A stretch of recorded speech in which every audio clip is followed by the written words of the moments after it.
예, 안녕하세요. 예, 오늘 날씨가 좀 추웠죠? 예, 저는 딱 좋더라고요.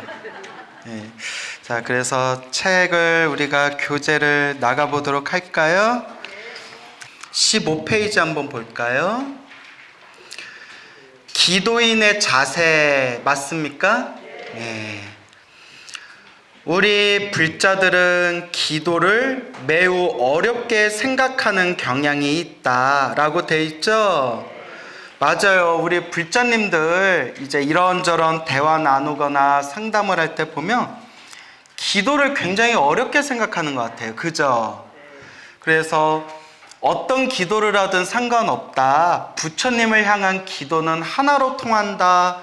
그렇게 귀가 아프도록 얘기해도 며칠 지나면 무슨 기도해야 더 좋아요? 또 제가 기도를 할 때 이것저것 생각하지 말고 그냥 부처님만 부르면 된다. 부처님만 간절하게 생각하고 부르면 된다. 그렇게 말씀드려도 스님 이럴 때는 어떻게 해야 돼요? 저럴 때는 어떻게 해야 돼요? 기도할 때 어느 시간대가 좋아요? 어느 쪽을 보고 해야 돼요? 어느 절에서 해야 돼요? 혼자 기도해도 되나요? 같이 해야 더 좋은가요? 소리를 내서 하는 게 좋은가요? 소리를 안 내도 되나요? 온갖 그렇게 질문들을 하시는데, 근데 그런 질문들을 하실 때 정말 몰라서 물어보는 경우에는 상관이 없지만 말씀드려도 또 질문하는 경우가 있어요. 그렇죠, 여러분? 그래서 제가 속이 터져요, 안 터져요? 터져요. 그래서 제가 원래 굉장히 동안이었거든요.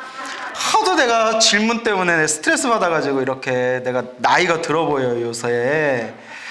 자, 그래서 우리 불자들을 보면 기도를 어떻게 생각하는 경향이 있다? 좀 어렵게 생각하는 경향이 있는데, 자, 앞으로 계속 반복해서 말씀드리겠지만 기도는 부처님을 향한 모든 기도는 하나로 통합니다. 알겠죠?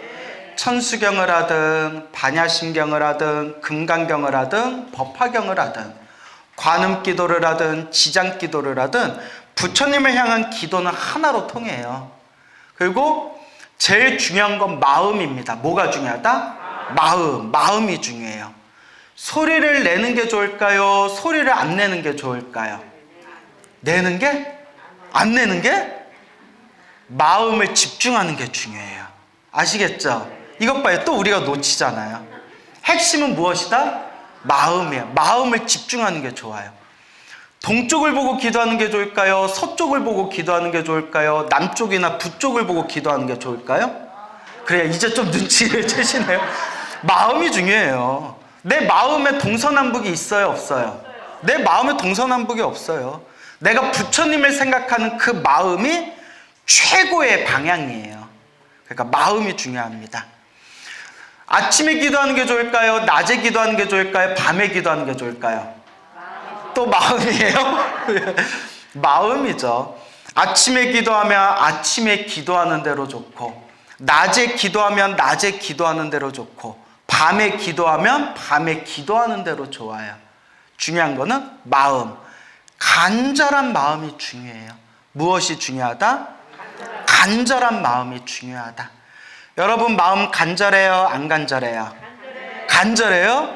예, 그래요. 말로만 간절해지지 마시고 마음, 간절한 마음, 정성스러운 마음이 기도의 핵심이 되는 겁니다. 알겠죠? 마음이 중요해요. 우리 불자들은 기도를 매우 어렵게 생각하는 경향이 있다. 그리고 불교의 기도는 마음을 비우고 해야 한다. 또는 자기 자신을 위한 소원을 가져서는 안 된다 등의 말을 자주 듣기까지 한다. 마음을 비우고 기도해야 된다. 자기 자신을 위한 개인적인 소원은 비는 것이 아니다. 등등의 이야기 많이 들어보셨죠? 그런데 물론 이것이 틀린 말은 아니다. 어떤 말은 아니다? 틀린 말은 아니에요. 마음, 아무런 집착 없이 마음을 비우고 기도하는 게 최고의 기도기는 해요. 근데 쉬워요? 어려워요? 어렵죠. 그리고 자기 자신을 위한 소원을 비는 것이 아니라 모든 중생이 행복하기를 발언하고 모든 중생이 괴로움에서 벗어나 영원토록 행복하고 모든 중생이 성불하기를 바라는 마음으로 기도하는 게 최상의 기도기는 해요. 하지만 우리 중생도 살아가면서 개인적으로 힘들고 괴롭고 답답할 때가 있잖아요. 그렇죠? 그럴 때는 우리도 부처님께 기도하면서 부처님 제발 저 좀 살려주세요. 부처님 제발 저에게 힘을 주세요. 부처님 이런 소원이 제발 이루어지도록 저희에게 가피를 주세요. 이렇게 또 개인적인 소원을 빌 때가 있잖아요. 그렇죠, 여러분? 그래서 마음을 비우고 해야 한다. 자기 자신을 위한 소원을 가져서는 안 된다. 물론 이것이 틀린 말은 아니다. 그러나 다급한 소원이 있는데, 지금 당장에 발등에 불 떨어진 것 같은 다급한 소원이 있는데 어떻게 마음을 비우고 기도할 수 있겠는가? 이게 참 현실적인 문제죠. 또 일체 중생을 위한 기도라 할지라도 궁극적으로는 나의 해탈과 관련이 있으니, 따지고 보면 자신을 위하지 않는 기도가 이 세상 어디에 있겠는가? 우리가 일체 중생, 모든 중생의 행복을 위해서, 모든 중생을 위해서 기도를 한다 하더라도 궁극적으로는 누구의 깨달음으로 이어지는 거예요? 결국 나의 깨달음으로 이루어지는 거예요. 일체 중생을 향해서 모든 중생이 괴로움에서 소멸하기를, 모든 중생이 영원토록 행복하기를, 모든 중생이 다 함께 성불하여 지기를, 일체 중생을 위해서 기도하지만 결국 누구의 깨달음, 누구의 해탈로 이어진다? 결국 나의 깨달음과 나의 해탈로 이어지는 거죠. 그러므로 기도를 복잡하게 생각할 필요가 없다. 우리 일타스님께서는 우리 불자들, 이 왕초보 불자, 기도를 시작하는 왕초보 불자들한테 이것저것 기도를 복잡하게 생각하지 말아라 라고 딱 일침을 놔주시는 거예요. 기도 복잡하게 생각하지 말아라. 그냥 우리가 생활 속에서 이 세상을 살아가는 중생의 입장에서 바라봤을 때, 자, 교재를 한번 볼까요? 쉽게 말해 기도는 무엇하는 것이다? 비는 것이다. 그래서 기도라고 할 때 기자가 빌 기자, 도자가 빌 도자, 비는 거예요. 쉽게 말해 기도는 비는 것이다. 도와달라고 비는 것이 기도이다. 도와달라고 비는 것이 기도다. 도와주세요. 저에게 힘을 주세요. 부처님, 저희에게 자비의 손길을 내밀어 주십시오. 우리 불보살님께 비는 거예요. 근데 어떤 분이 불교는 비는 종교가 아니다, 비는 거는 불교가 아니다 라고 이야기하는 분들이 있어요. 그래서 저도 처음에는 그 말이 맞다라고 생각했지만 부처님 경전을 보니까 부처님께서는 힘들고 괴로운 중생들이여 불보살님을 불러라. 부처님을 부르고 보살님을 부르고 불보살님께 빌어라. 이 불보살, 부처님이, 보살님이 그대 힘들고 괴로운 중생들에게 따스한 자비의 손길을 내밀 것이다 라고 분명히 경전에서 약속하고 계세요. 여러분, 관세음보살 보문품 보셨죠? 관세음보살 보문품에서 무엇라고 이야기하죠? 이 세상 중생들이 헤아릴 수 없는 한량없는 괴로움을 받고 있을 때 누구를 부르면? 일심으로 관세음보살을 부르면 관세음보살이 그 중생을 괴로움에서 해탈케 하시느니라. 그러니까 간절하게 관세음보살을 부르라고 나와요. 지장경 읽어보셨죠? 지장경에서도 힘들고 괴로운 중생들에게 누구를 간절히 불러라 나와요? 지장보살 간절히 불러라 나와요. 약사경 읽어보셨죠? 대답이 없네? 약사경을 아직 안 읽어봤어요?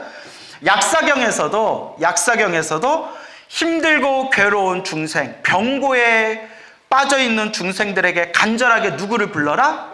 예, 약사열애를 불러라 라고 분명히 나와요.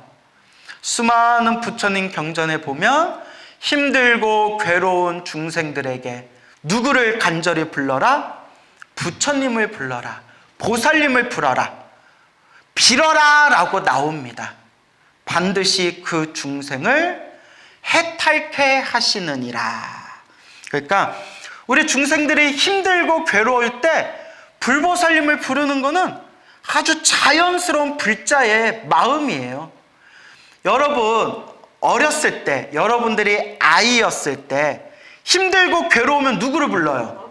엄마 부르잖아요. 엄마 하고 부르잖아요. 그와 같이 우리가 부처님의 제자가 된 불제자가 되었을 때 힘들고 괴로우면 당연히 누굴 부르는 거예요? 부처님 하고 부르는 거예요. 아니, 어떻게 그렇게 대답을 잘하세요? 네? 또 어려운 거 질문하면 대답 안 하실 거죠? 네? 부처님을 부르는 거예요. 그러니까 그거는 당연한 겁니다. 도와달라고 비는 것이 기도이다. 하지만 우리가 뒷부분에 나오지만 기도의 시작은 도와주세요, 힘을 주세요, 저를 괴로움에서 구제해 주세요, 저에게 행복을 주세요. 이게 기도의 첫걸음이지만 마지막 기도의 마지막 핵심은 결국 무엇이다? 깨달음이에요. 시작은 도와주세요에서 시작했지만 마지막은 무엇으로 마무리한다? 결국 기도의 마지막 핵심, 마지막 궁극의 마지막 길은 바로 깨달음이다. 이걸 염두에 두시기 바랍니다. 그래서 제가 늘 여러분들께, 우리 불자 여러분, 기도하실 때 내 개인적인 소원을 위해서, 내 개인적인 소원 성취를 위해서 기도하더라도 기도의 마지막 마무리는 무엇으로 마무리하세요? 라고 늘 말씀드리죠? 그렇죠. 사옹서. 나 대답 안 하면 이거 엎을 뻔했어요. 근데 그렇게 내가 귀가 아프도록 얘기하는데. 사옹서. 그래서 내가 오늘 안 엎을게요. 중생을 다 건지오리다. 번뇌를 다 끊으오리다. 법문을 다 배우오리다. 불도는 깨달음을 뜻해요. 불도를 반드시 완성하리다. 이루오리다. 이 사옹서원으로 반드시 기도의 마지막을 마무리하고 사옹서원을 한 공덕 자체가 다 누구에게 돌아온다고 했죠? 자기 자신한테 돌아옵니다.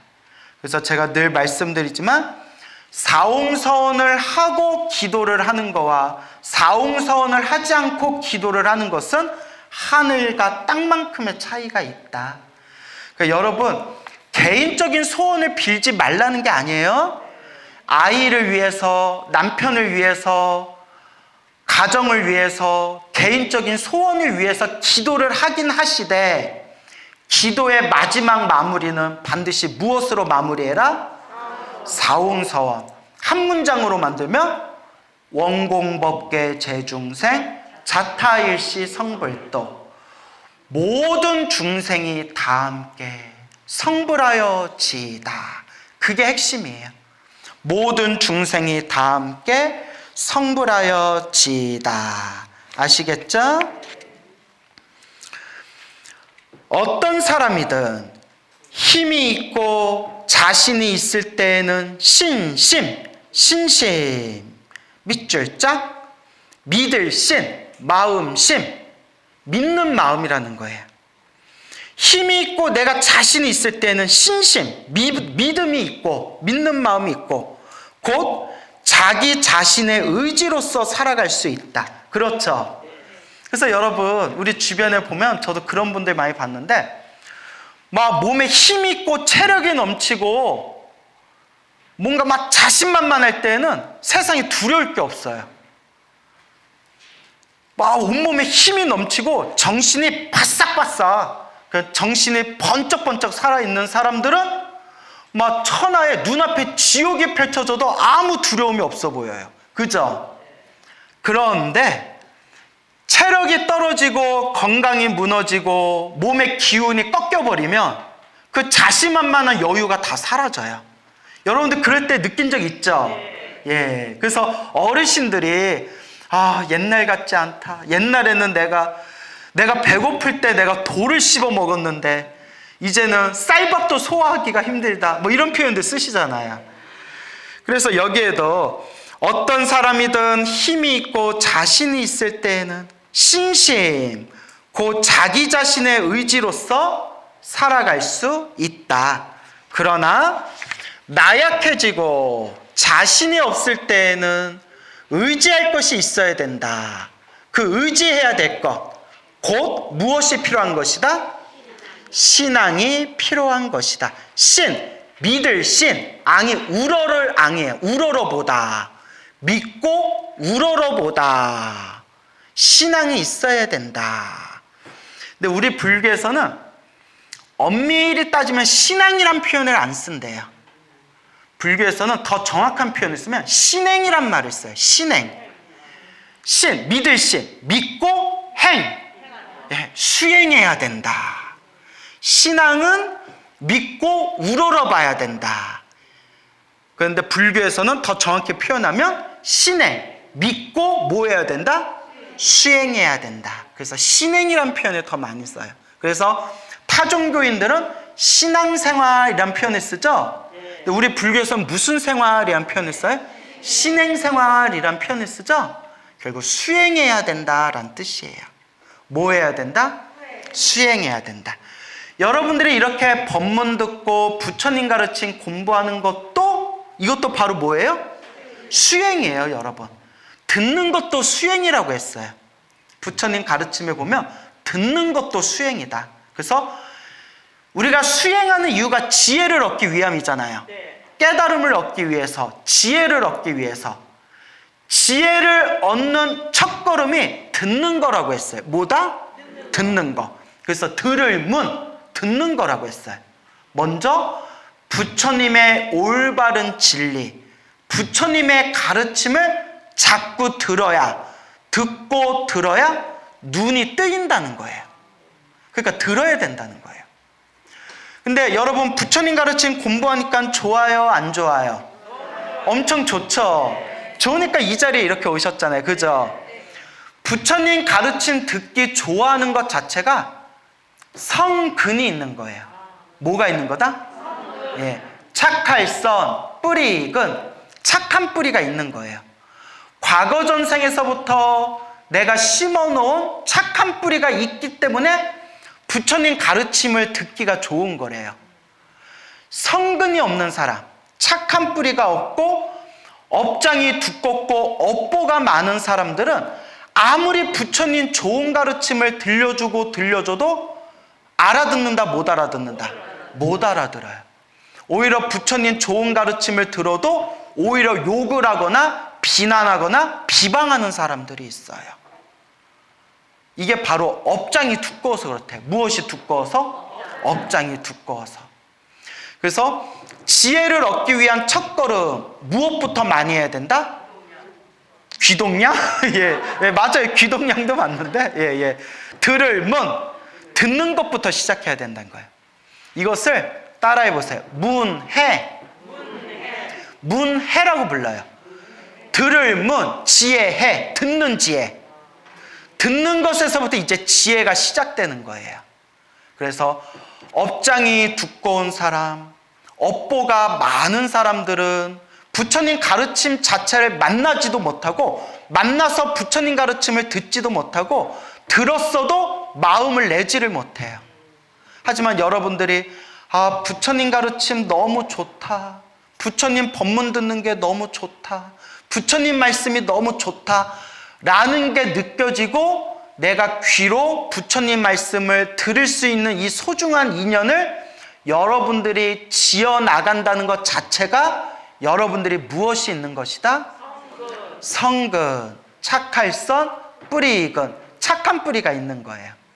하지만 여러분, 착한 뿌리가 튼튼한 사람이 있고 착한 뿌리가 아직 얇은 사람들이 있어요.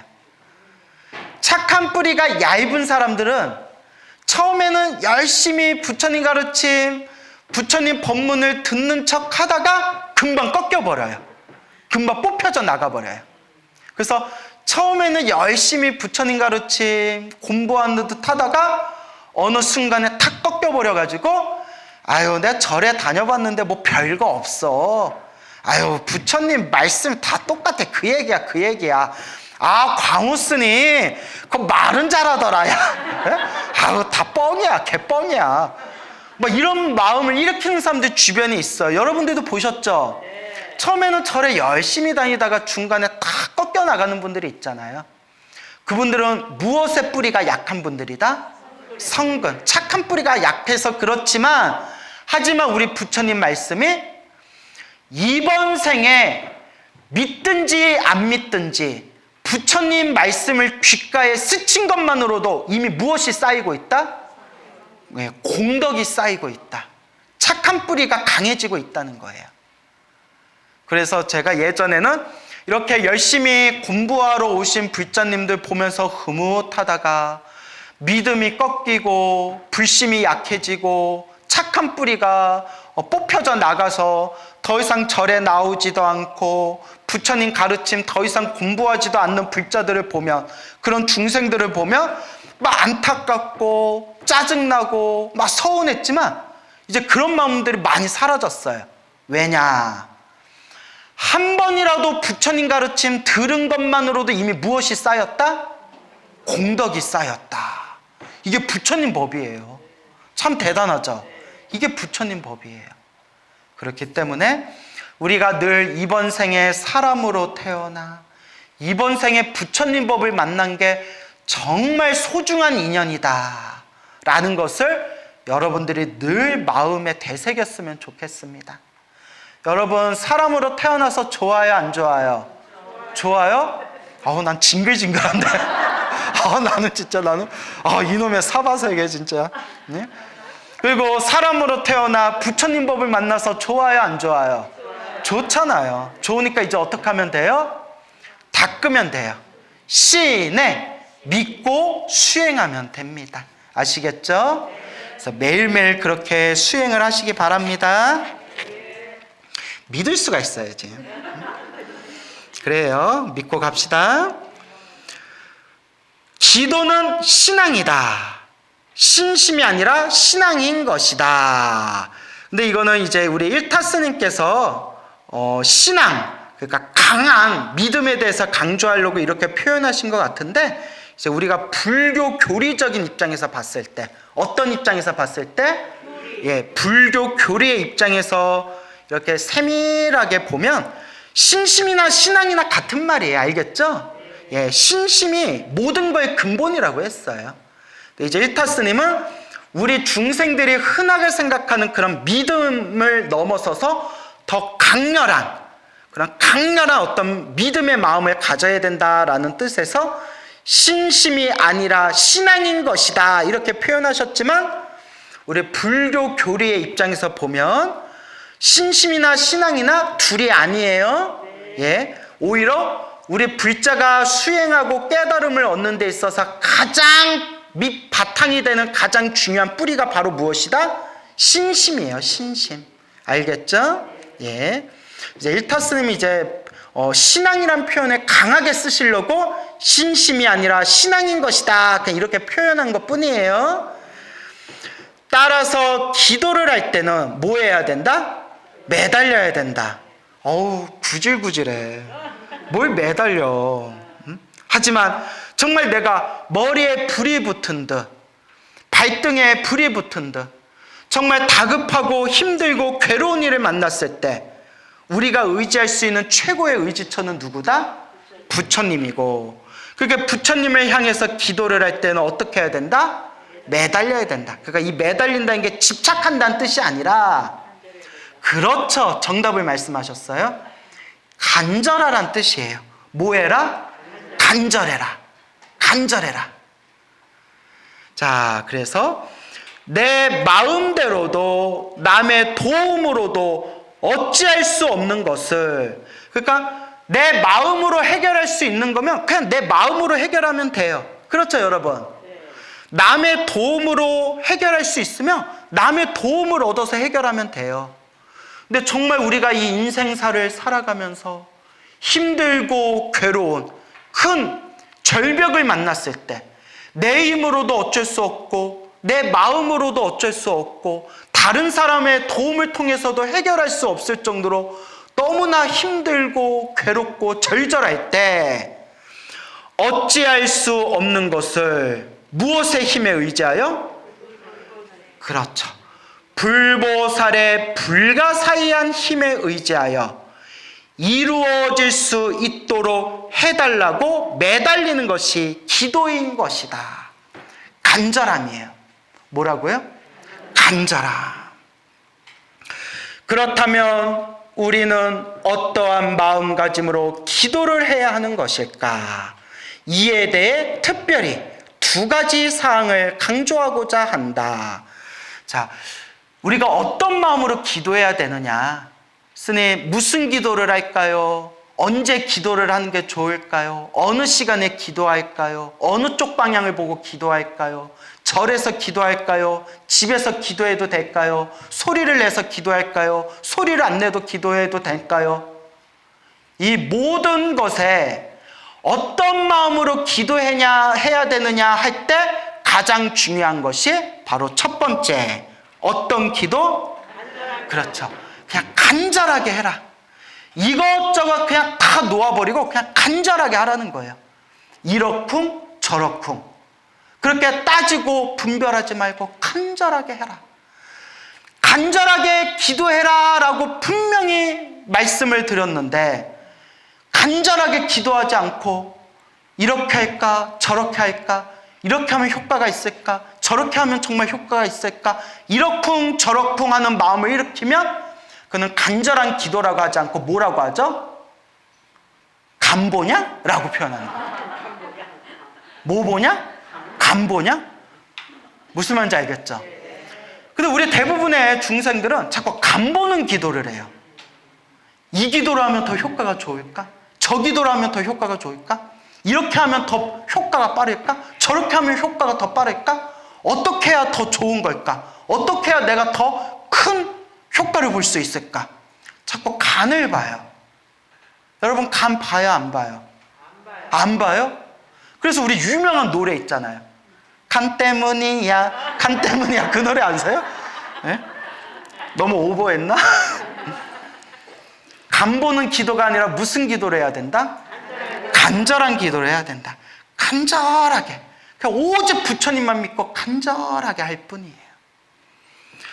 1. 간절한 기도. 기도를 할 때는 지극한 마음, 간절한 마음 하나면 족하다. 밑줄 쫙 그어주세요. 기도를 할 때는 지극한 마음, 간절한 마음 하나면 족하다. 이거 하나면 된다는 거예요. 근데 우리 중생들 자꾸 뭘 붙이잖아요. 자꾸 껍데기를 붙이잖아요. 이걸 붙이고 저걸 붙이고 저걸 붙이고 이걸 붙이고 자꾸 뭘 붙이잖아요. 근데 정작 뭐가 없어요, 마음에? 간절함이 없잖아요. 오직 간절함 하나예요. 간절함.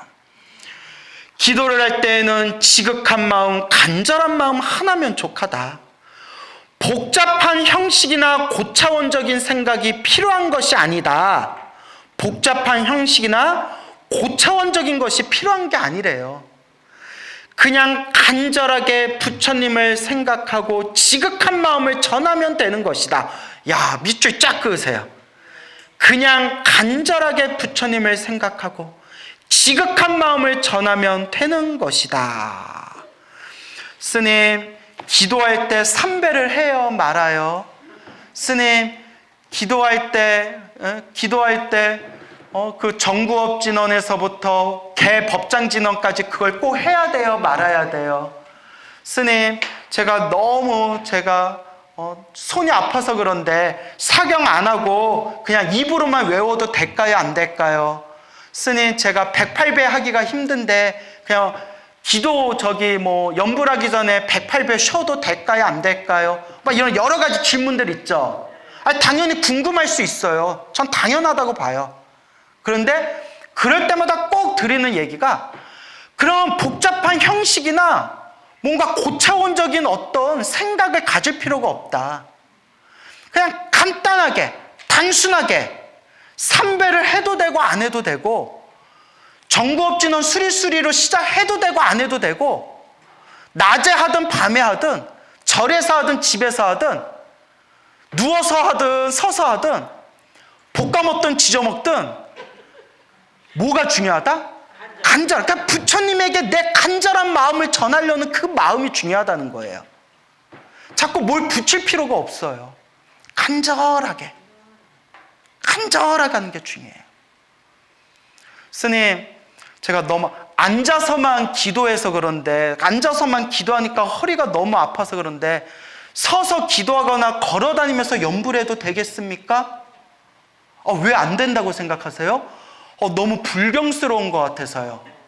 보살님, 역대 큰 스님들 중에서도 걸어다니면서 염불하고 걸어다니면서 경전을 외우신 스님들이 굉장히 많습니다 하면 깜짝 놀라세요. 그러면 걸어다니면서 염불해도 됩니까? 됩니다. 걸어다니면서 염불하는 걸 경행염불이라고 합니다. 예, 원래 그런 염불이 있습니다. 깜짝 놀랐어요. 몰랐대요. 그러니까 배워야 되는 거예요. 그죠? 그러니까 법문을 들어야 되는 거예요.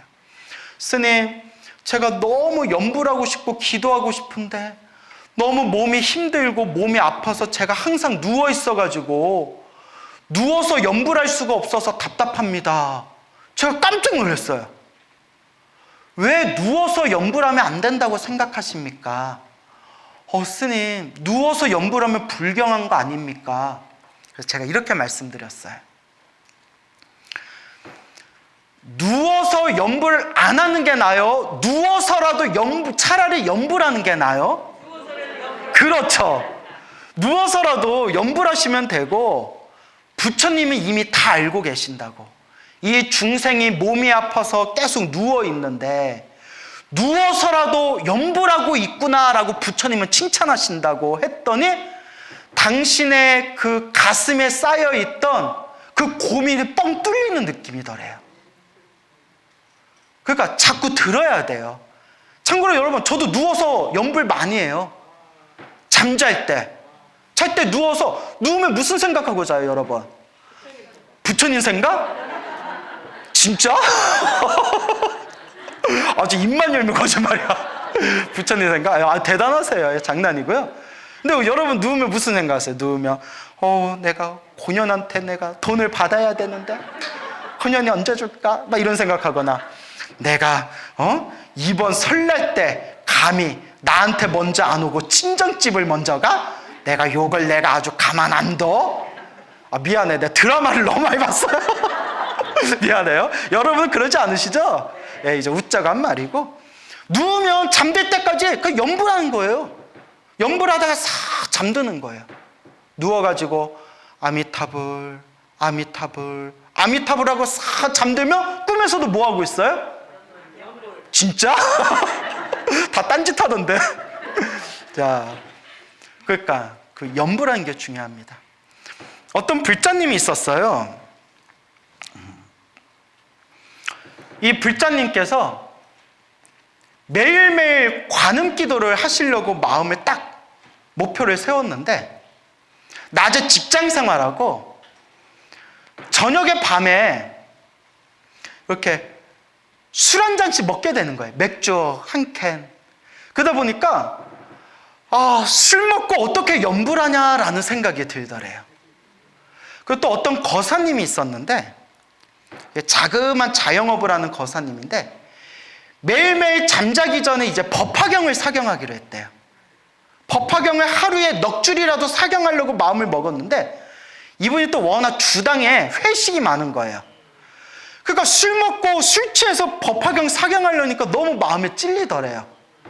그래서 벌써 며칠째 염불을 못했다, 며칠째 법화경을 사경을 못했다, 이런 얘기를 제가 간간히 듣게 되잖아요. 그럼 제가 이렇게 말씀드려요. 술 먹고 염불하면 안 된다. 단, 술 먹고 염불 안 하는 게 낫냐, 술 먹더라도 염불은 하고 자는 게 낫냐? 그렇죠. 어차피 술은 먹었잖아요. 술을 안 먹고 염불하면 좋지만 술을 안 먹고 염불하면 좋다라는 생각을 놓고 술을 먹긴 먹었지만 뭐하고 자겠다? 염불은 하고 자겠다. 그 마음이 중요하다. 무슨 말인지 알겠죠? 법화경 사경하는 거사님한테 거사님, 술은 끊으면 좋습니다. 술은 적게 먹을수록 좋습니다. 하지만 이왕 먹은 술 먹었다고 법화경 사경 안 하는 게 낫겠습니까? 술을 먹었다 하더라도 자기 전에 한 줄이라도 부처님 말씀 법화경 사경 한 줄이라도 쓰고 자는 게 낫겠습니까? 뭐가 낫겠어요? 한 줄이라도 쓰는 게 낫다는 거죠. 무슨 말인지 알겠죠? 예. 그러니까 기도는 틈틈이 하는 겁니다. 그래서 어느 거사님이 계시는데 그 거사님께서 이렇게 곡차를 좋아하세요. 밤마다 곡차를 드시는데 그 따님이 독실한 불자예요. 따님이 이렇게 집에 들어왔는데 아버지가 거사님이 아버지가 딱 이렇게 소주에다가 이렇게 뭐 족발하고 이렇게 올려놓고 불교 TV에서 광우스님 법문 들으면서 허허허 하면서 이렇게 소주 드시면서 이렇게 보고 계시더래요. 아유 스님이 말 잘해. 이렇게 드시더래요. 아빠! 그 스님들 법문 듣고 부처님 말씀 들으면서 술 먹지 마! 이렇게 말씀드리니까 아버지가 이렇게 서운해 하시더래요. 그때 제가 그 따님한테 뭐라고 얘기하냐면 그러지 말아라. 어차피 아버님이 술을 못 끊을 것 같고 술 드실 때 드시더라도 부처님 법문 듣는 게 낫겠냐? 아니면 그냥 딴 거 보면서 쓸데없이 딴 뭐 예능이나 드라마 보면서 술 드시는 게 낫겠냐? 차라리 뭐가 낫다? 드실 때 드시더라도 부처님 말씀 한 구절 한 개송이라도 듣는 게 낫다. 그게 부처님 법하고 인연을 맺는 것이다. 일단 제가 뭐라고 했죠? 일단 뭐 해라? 들어라. 일단 많이 들어라. 듣는 것이 부처님 깨달음과 인연을 맺게 하는 것이다 라는 말씀을 드렸어요. 무슨 말인지 알겠죠? 예, 그러니까 마음을 이렇게 전환할 필요가 있어요. 나 오늘 곡차했는데 기도하지 말아야지? 아니에요. 곡차를 먹었다 하더라도 기도는 해야지. 부처님은 내 마음 다 아실 거야 라고 습관이 들여서 나중에는 곡차를 먹어야만 기도하는 그런 습관이 되는 그런 또 불상사가 생겨서는 안 돼요.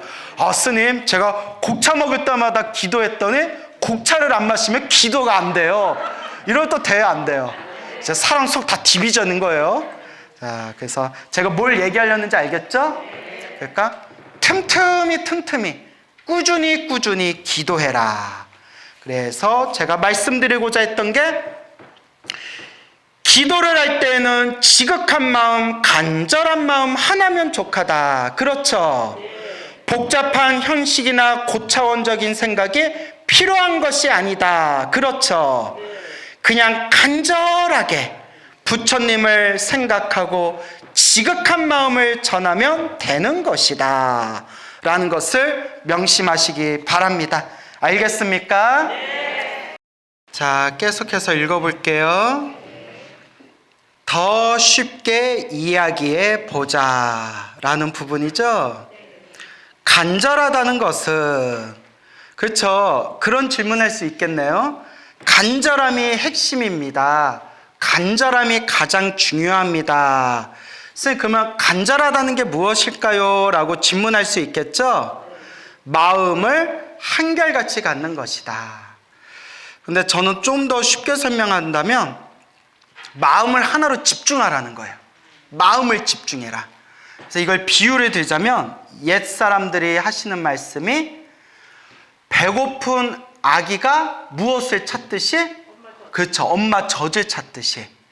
그리고 여러분 고양이가 쥐 노려보는 거 보셨어요?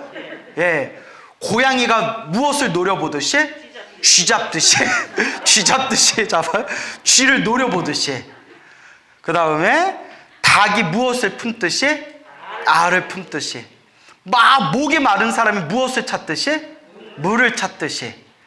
그래서 여러분, 제가 부처님께 간절히 기도해서 기도가 피받은 수많은 분들 이야기를 제가 그런 체험담을 들었잖아요.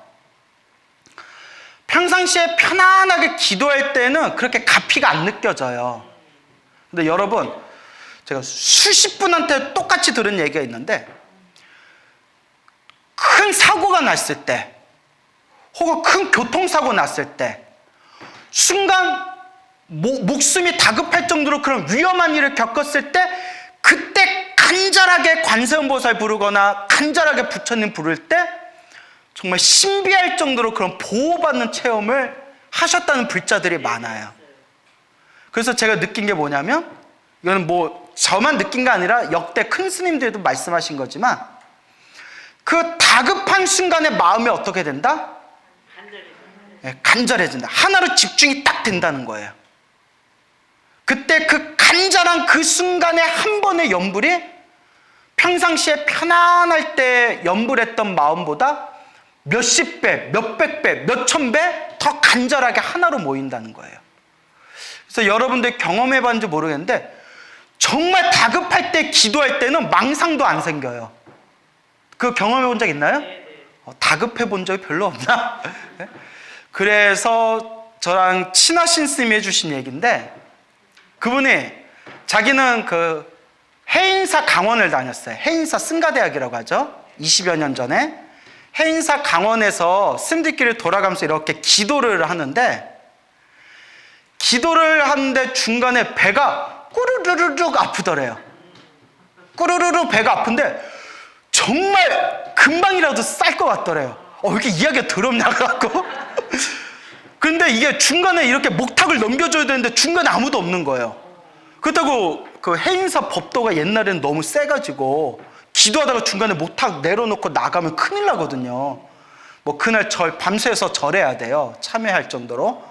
그렇게 뭐 엄격했었는데, 꾸르르르르 배가 아프니까 딱 목탁 치면서 한 생각뿐이 안 나더래요. 무슨 생각 났을까요? 배설해야 된다? 진짜 더럽다. 야. 제발 도와주세요. 부처님 제발 도와주세요. 제발 도와주세요. 자기가 지금까지 중노릇을 하면서 그렇게 간절했던 적이 처음이었대요. 얼마나 간절했겠어요. 승복에 법당에서 싸게 생겼는데. 그렇다고 뭐 내 개인 법당이면 목탁 내려놓고 나가서 일 보면 되지만, 그 해인사 큰 법당에서 중간에 목탁 내려놓고 나갈 수 없잖아요.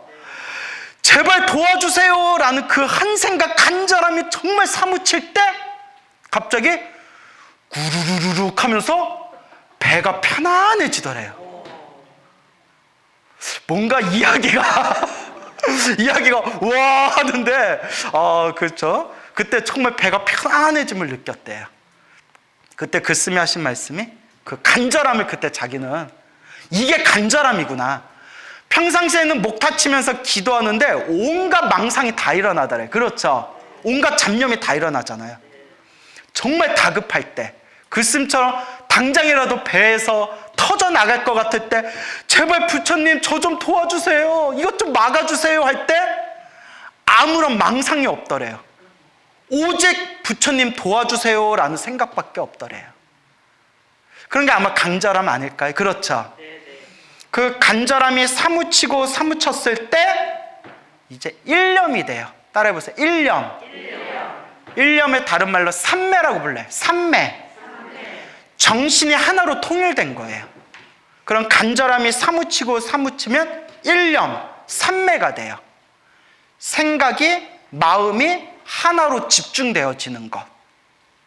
그것을 여러분들이 이제 자꾸 기도하고 염불하다 보면 이제 우리도 체험할 날이 오겠죠. 그렇죠? 간절하다는 것은 마음을 한결같이 갖는 것이다. 기도하는 사람은 반드시 소원이 있기 마련이고, 그 소원을 이룩하고자 하는 마음, 하나로 뭉쳐야 한다. 마음이 하나로 뭉쳐야 된대요. 그걸 뭐라고 부른다? 일념이라고 불러요. 일념.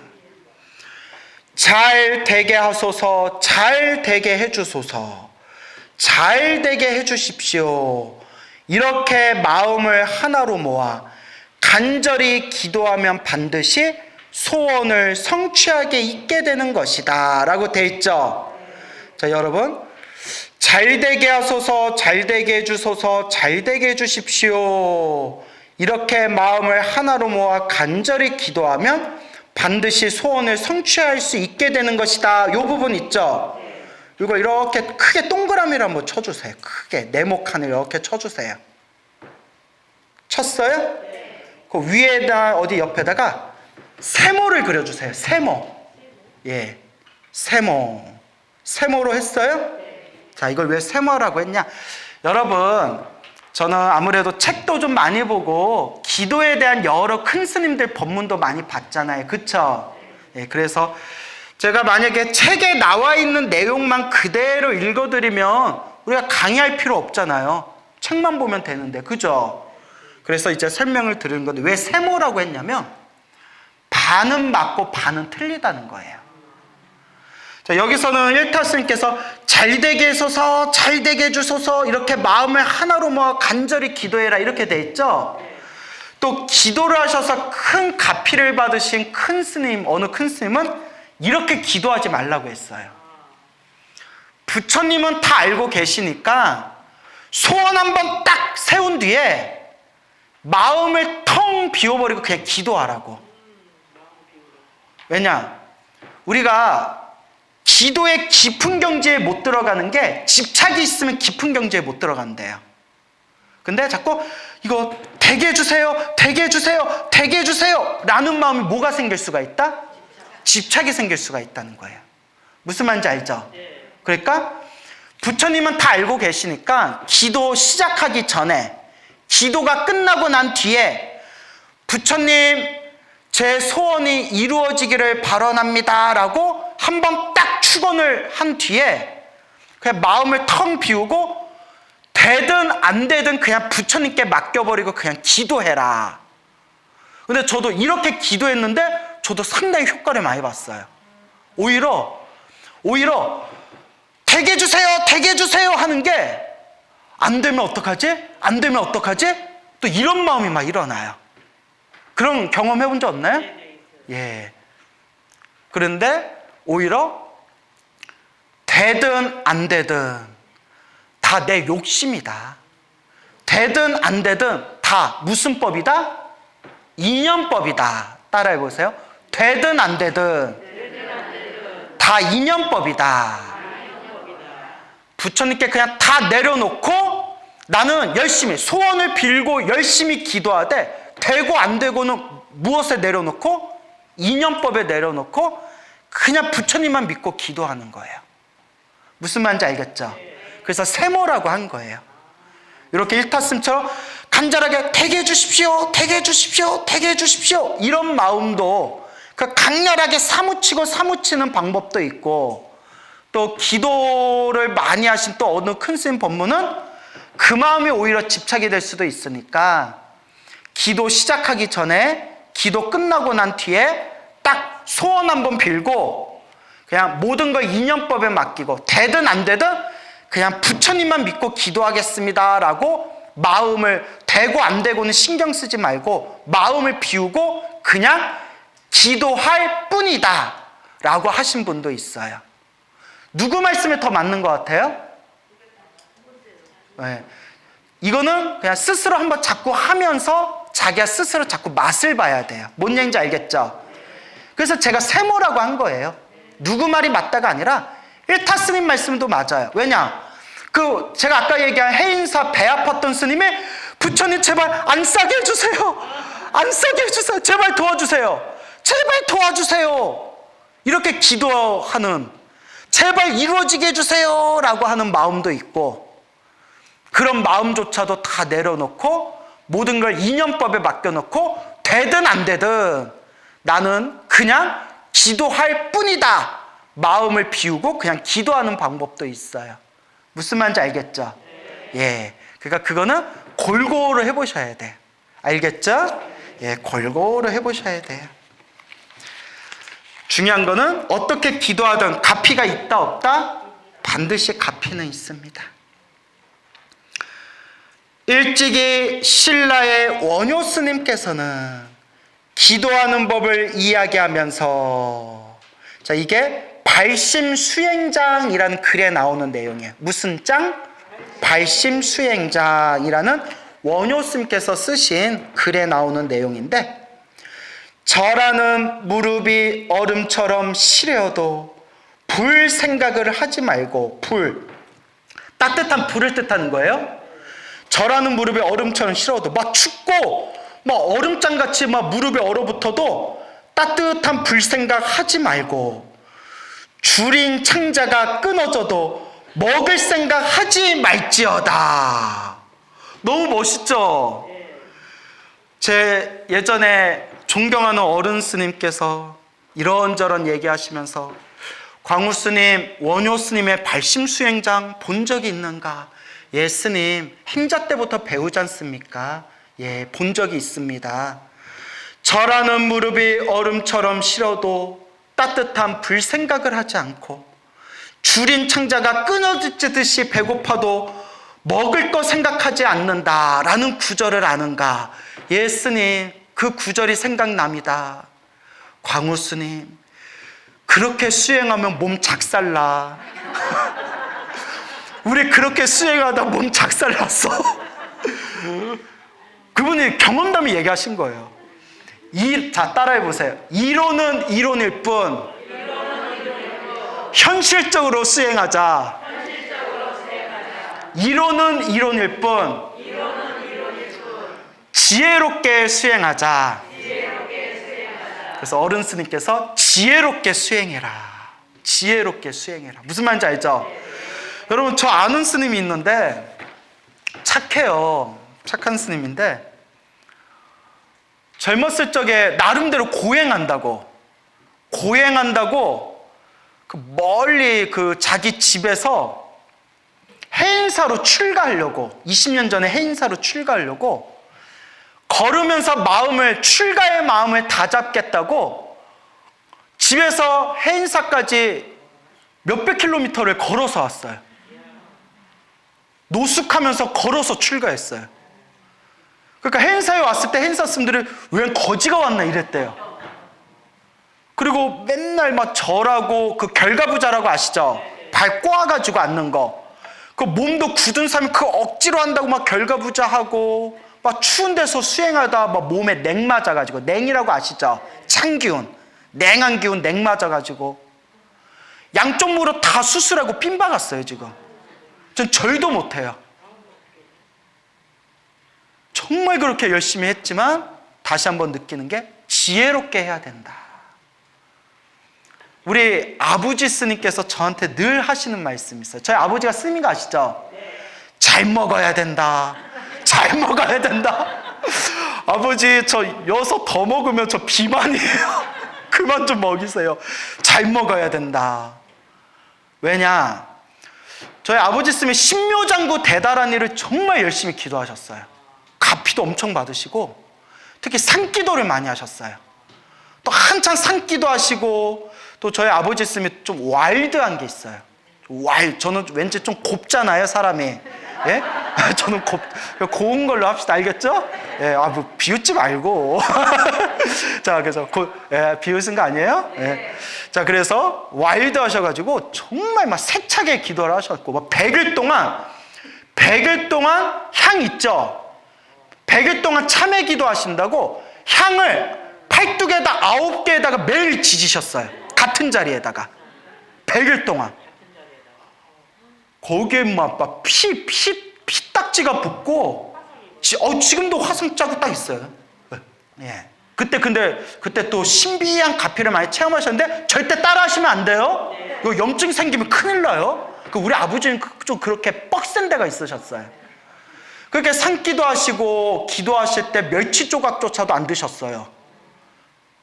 폐결핵이 오셨어요. 결핵이 오셔가지고 그거 엄청 고생하셨어요. 예. 의사 말이 이제 한마디로 영양실조에 몸에 기력이 없는 상태에서 너무 무리했다는 거예요. 그러니까 그게 저희 아버지 스님이 사무쳐서 저한테 항상 하시는 말씀이 잘 먹어야 된다. 이사 어떻게 먹어? 잘 먹어야 된다. 아니, 사무치셨어요. 예? 그래서 저 이렇게 운동하고 식이 조절 좀 하면 이렇게 좀 살이 빠져 보이면 다른 스님들은 얼굴 좋아 보인다 이러세요. 광우 스님 요새 얼굴 좋아 보인다. 우리 아버지 스님 뭐라는지 아세요? 더 먹어야 된다. 안 먹어서 이렇다. 네, 그러세요. 맨날 이제 저한테 전화했으면 항상 물어보시니까 밥은 먹었냐? 그러시고 우리 아버지 스님이 그러세요. 그러니까 제가 하고 싶은 얘기는 원효 스님 말씀이 진실이에요. 이렇게 간절하게 해야 되는데 다만 수행을 많이 하시는 우리 어른 스님들이 지혜롭게 해야 된다. 어떻게 해야 된다? 지혜롭게 해야 된다. 옛날에 통도사 극락암에 경봉 큰 스님이라고 계셨어요. 들어보셨나요? 아주 큰 스님이신데 경봉 스님이라고 계셨는데 한참 참선 수행하실 때 자꾸 졸음이 오니까 얼음 있죠? 얼음을 이빨에 물고 수행하셨대요. 얼음에 이빨을 물고 수행하셨대. 자꾸 잠이 와가지고. 자, 결론이 뭐냐? 근데 이게 경봉 스님 사진 보면 알겠지만 연세가 드신 사진을 봐도 뼈마디가 굵으세요. 그러니까 그 시대 정말 통뼈예요. 그러니까 막 찬바람 맞아가면서도 바위 위에서 수행하고 참선하고 그러셨겠죠? 근데 결론이 뭐냐? 경봉 스님께서 당신 제자들한테 이렇게 수행하지 말아라 하셨대요. 입에 풍치가 생기셔가지고 치아 때문에 엄청 고생을 하셨대요. 예? 뭐야? 돈이 더 든다고요? 아유, 누가 중생 아니랄까봐 돈 생각부터 하면서. 예. 정말, 옛날에는 치과 기수도 지금처럼 안 좋잖아요. 이빨이 시리셔가지고 평생 고생하셨대요. 그러니까 풍치 때문에. 그러니까 그냥 얼음 물고 수행하실 때 신경이 다 상하신 거예요. 한두 번은 괜찮죠. 몇 달, 몇 년을 그렇게 수행해 보세요.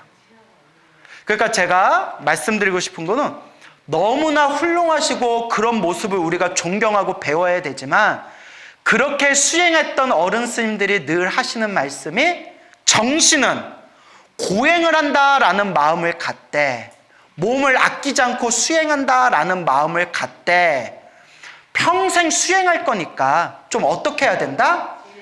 지혜롭게 해야 된다라는 말씀이에요. 알겠죠? 그러니까 자꾸 들어야 돼요. 어른들한테 저도 이런저런 얘기 들으면서 저도 많은 도움을 얻은 것들이 있거든요.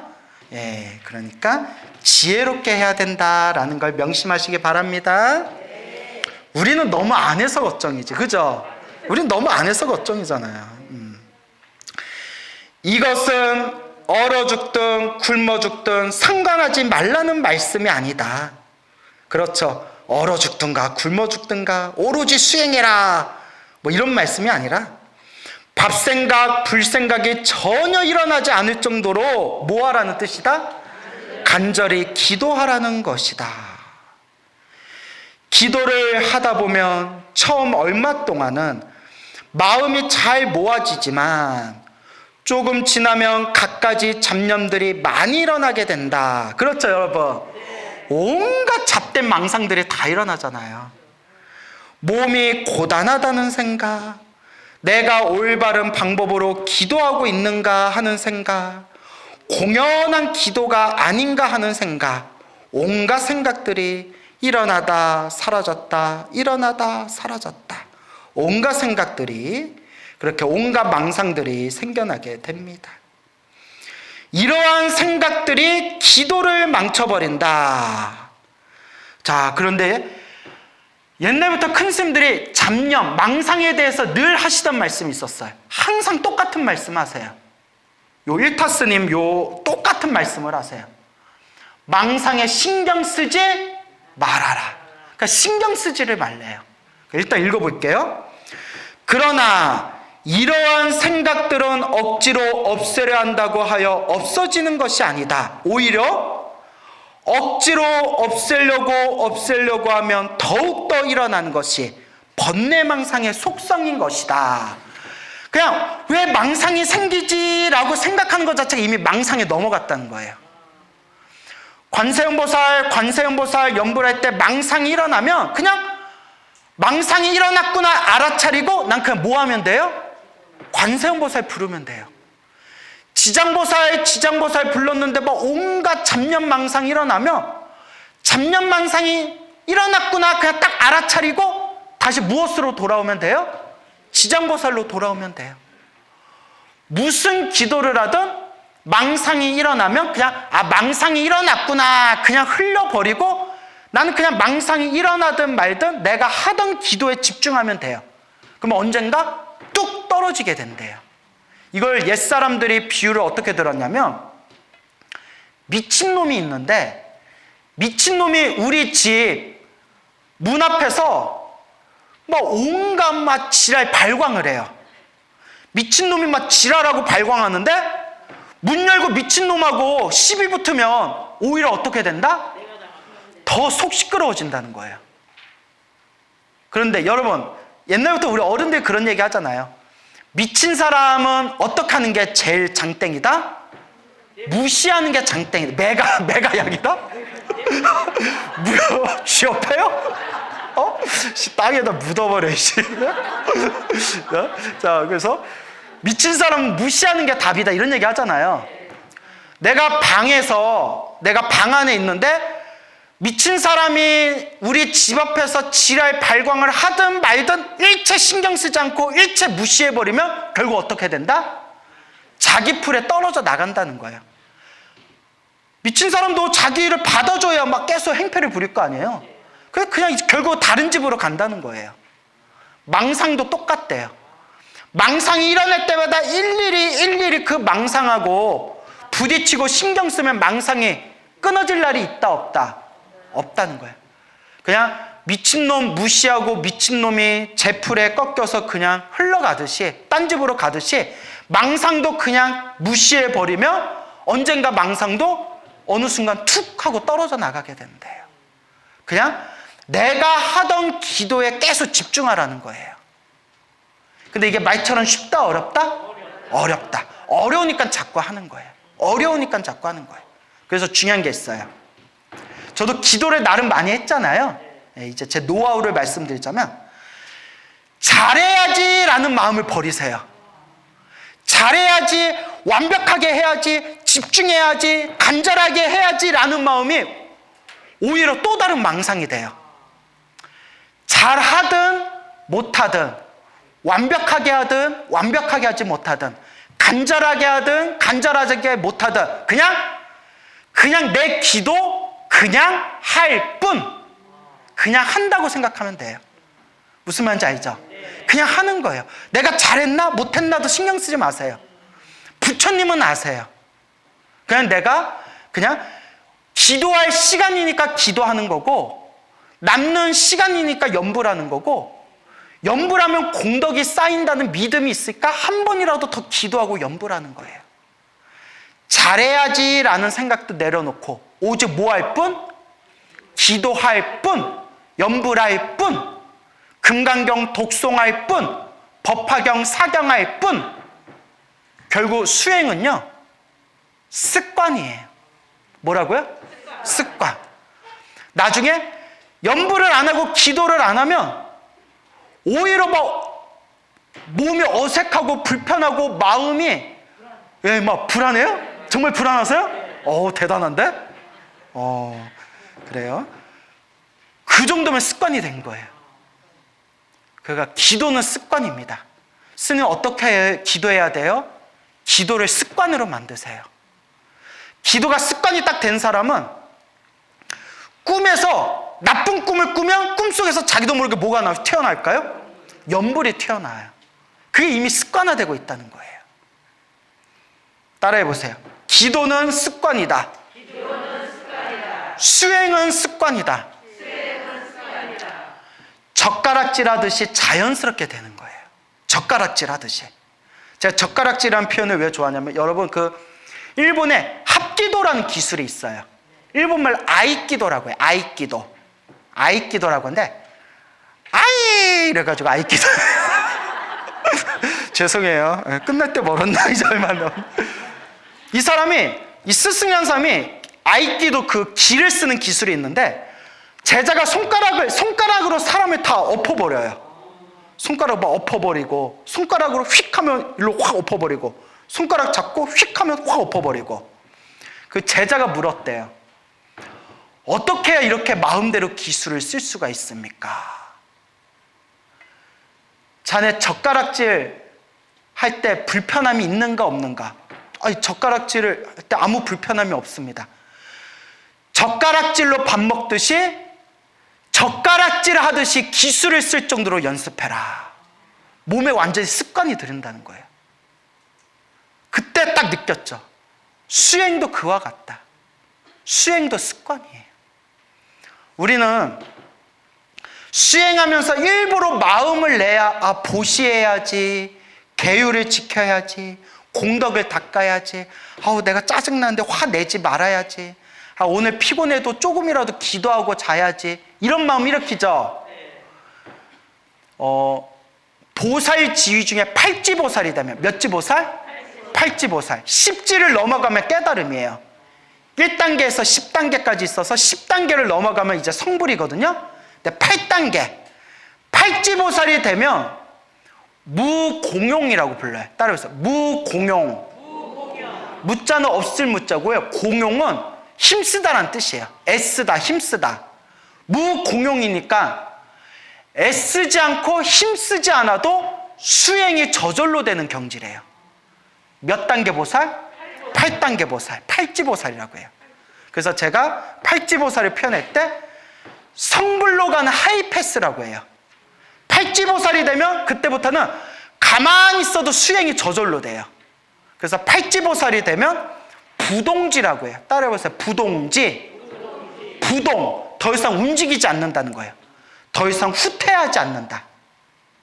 근데 우리는 8단계 아니에요. 여기서 저 8단계예요 하면 이제 우리 사이에 어떻게 되는 거예요? 어색해지는 거예요. 8단계가 여기 뭐하러 앉아있어? 예? 그래서 어떤 분은 이런 얘기 하더라고요. 우연히 봤는데, 깨달음은, 수행은 애쓸 필요가 없대요. 애쓸 필요가 없고 억지로 할 필요가 없대요. 맞아요. 맞는 말인데 경전의 가르침에서 봤을 때는 그거는 몇 단계에서 할 수 있는 말이다? 8단계, 팔지보살, 무공용의 경지예요. 무슨 말인지 알겠죠? 예. 그렇기 때문에 우리가 그 8단계, 최소한 8단계 보살까지 갈 정도로 우리가 수행을 해야 됩니다. 여러분, 그 정도 돼야 안 돼요? 안 되는구나. 그럼 언제쯤에 될 것 같아요? 언제쯤에? 죽을 때? 야, 이번 생에 된다고요? 그걸 네 글자로 뭐라고 한다고 했죠? 택도 없다라고 하죠. 예, 그래. 자꾸 꾸준히 노력하면 되죠. 그렇죠? 예, 맞아요. 꾸준히 하면 돼요. 꾸준히. 그래서 이제 한마디만 더 드리자면, 제가 늘 극락세계 성불학교, 극락세계 성불학교라는 표현 쓰죠? 이건 제 얘기가 아니라 경전에 나오는 말씀이에요. 우리가 이번 생에 연부를 열심히 해서 아미타 부처님 극락세계 성불학교에 딱 태어나면, 극락세계 성불학교에 딱 입학하는 순간에 팔지보살이 된대요. 경전에 나와요. 제 얘기 아니에요. 저는 경전에 없는 얘기는 안 해요. 그러니 여러분, 제가 극락세계 가겠어요? 안 가겠어요? 이번 생에 이 인간으로 살면서는 8단계 언제 갈지 몰라요. 여러분, 우리 꼬라지를 한번 보세요. 탐욕, 성냄, 어리석음, 분노, 한, 온갖 잡된 망상들이 많잖아요. 하지만 어디에만 딱 태어나면 팔지보살을 보장받는다? 극락세계에 태어나면 아미타 부처님 위신력, 아미타 부처님 서원의 힘에 의해서 성불학교, 극락세계에 입학하면 팔지보살, 8단계 보살이 딱 보장받는다라고 경전에 분명히 나옵니다. 제 얘기가 틀렸다라고 말한다면 저는 할 말이 없지만 부처님 말씀이 틀렸다고 얘기할 수는 없습니다. 이거는 누구 말씀이다? 부처님 정토삼부경에 나오는 말씀입니다. 알겠죠? 그러니까 스님, 저는 불교 공부가 너무 좋아요, 빨리 깨달음 얻고 싶어요, 빨리 성불하고 싶어요 하는 분들은 묻지도 말고 따지지도 말고 어디에 태어나는 게 짱이다? 극락세계 성불학교 태어나는 게 짱입니다. 알겠죠? 그래서 다음 생에도 저 보고 싶으면 어디에 태어나면 돼요? 극락세계. 그런데 여러분이 열심히 연구를 해서 극락세계에 딱 태어났는데 내가 없어. 야, 광우스면 어딨지? 하고 찾아봤더니 여기까지. 그러니까 열심히 연구를 해야 돼. 알겠죠? 이게 말로만 되는 게 아니에요. 열심히 해야 돼. 그래서 다시 한번 읽어볼게요. 그러나 이러한 생각들은 억지로 없애려 한다고 하여 없어지는 것이 아니다. 오히려 억지로 없애려고 하면 더욱더 일어나는 것이 번뇌망상의 속성인 것이다 라고 되어 있죠? 그러므로 회의가 생기고 잡념이 일어나는 고비를 만나면 거듭 소원을 곧게 세우고 더욱 간절한 마음으로 기도해야 한다. 알겠죠? 저도 똑같아요. 저도 그냥 기도하다 망상 일어나면 그냥 망상 일어나는 그 자리에 아미타불 아미타불, 그러다 또 망상 일어나면 그냥 망상 일어나는 자리에 또 아미타불 아미타불. 그냥 망상 일어나든 말든 내가 하고 있는 기도에 또 집중하고 또 집중하고 또 집중할 뿐이에요. 아시겠죠? 오직 집중할 뿐이다. 그러다 보면 망상이 언젠가 저절로 떨어져 나가게 된다.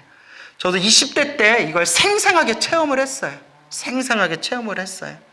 근데 제가 뭐 깨달음이나 무슨 수행을 할 때 어떤 맛을 보거나 체험을 한 거에 제가 집착하지 말라고도 말씀드리고, 그런 거 체험했다는 사람들 제가 크게 대단하게 안 보는 이유가 있어요. 제가 체험해봐서 알잖아요. 그때뿐이에요. 무슨 말인지 알죠? 그때는 생생하게 체험을 했는데 시간이 지나니까 원래 상태로 돌아오더라고요. 그럼 이건 진짜 깨달음이에요, 아니에요? 아니죠. 이건 이미 큰 스님들이 다 이야기한 경지예요. 맛만 잠깐 스쳐간 거예요. 그래서 늘 우리 부처님 경전이나 위대하신 선지식들께서 지금 이 순간을 바라보라고 했어요. 일상, 지금 이 순간 탐욕이 있는가 없는가, 성냄이 있는가 없는가, 어리석음이 있는가 없는가, 지금 이 순간 그대 마음을 있는 그대로 바라봐라. 탐진치 삼독이 조금이라도 있다면 진짜 깨달음이다 아니다? 아니다. 부처님 경전에 다 나오잖아요. 근데 우리 주변에 사이비 도인들이 있어요. 특히 요새 막 유튜브 같은 게 유행하다 보니까 나도 가끔 알고리즘에 의해 가지고 뭐 불교 유튜브 많이 보다 보면 알고리즘 때문에 막 새로운 사람들이 뜨잖아요. 살다 별 기괴하고 희한한 이야기를 많이 보게 돼요. 진짜 깨달음이 아닌데 진짜 깨달음이라고 착각하는 사람들이 주변에 너무 많더라고요. 깨달음은 스스로 자기 자신을 비춰볼 수 있습니다.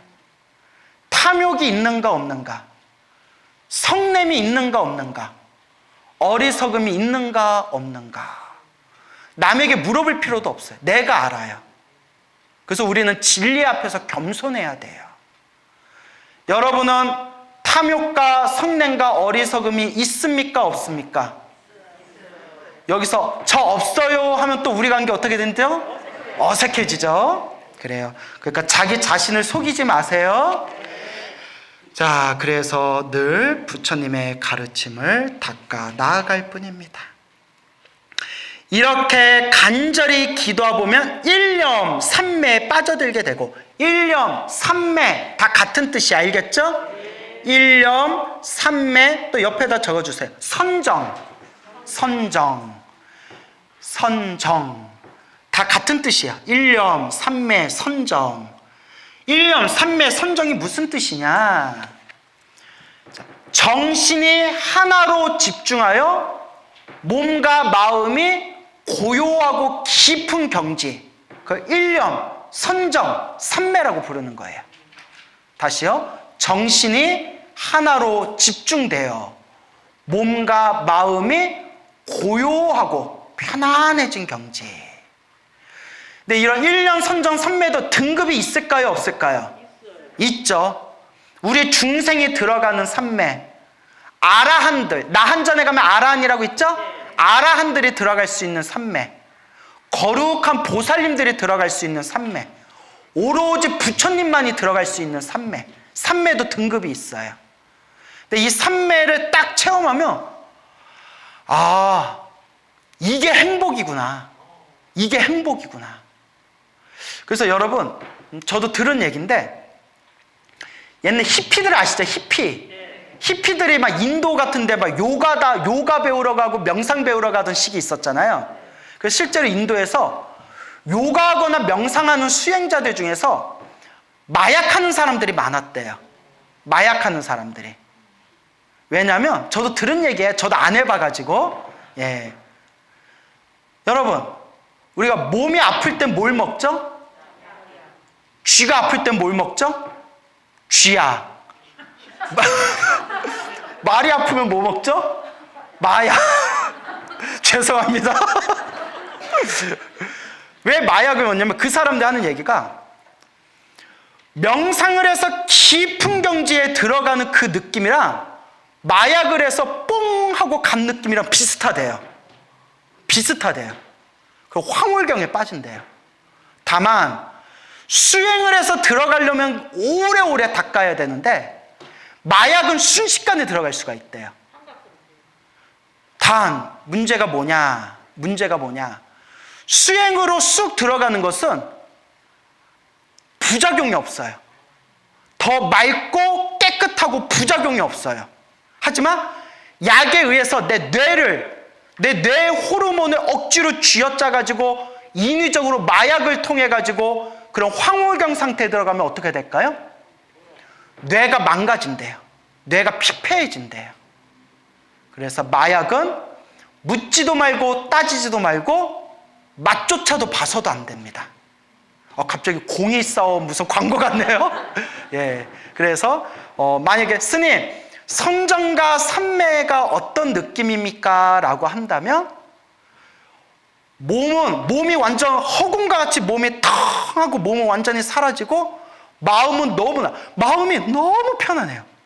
마음이 너무나 편안하고 깊고 고요한 그 상태에 들어가게 돼요. 제가 체험을 해봤어요. 그런데 단 나같이 수행이 부족한 사람도 이렇게 황홀한 맛이 느껴졌는데 정말 아라한이나 보살님들이나 부처님같이 거룩한 성자들이 들어가는 삼매는 얼마나 더 행복하고 얼마나 더 깊고 얼마나 더 고요할까라는 생각이 든 적이 있었습니다. 하지만 이런 것도 집착하면 된다 안 된다?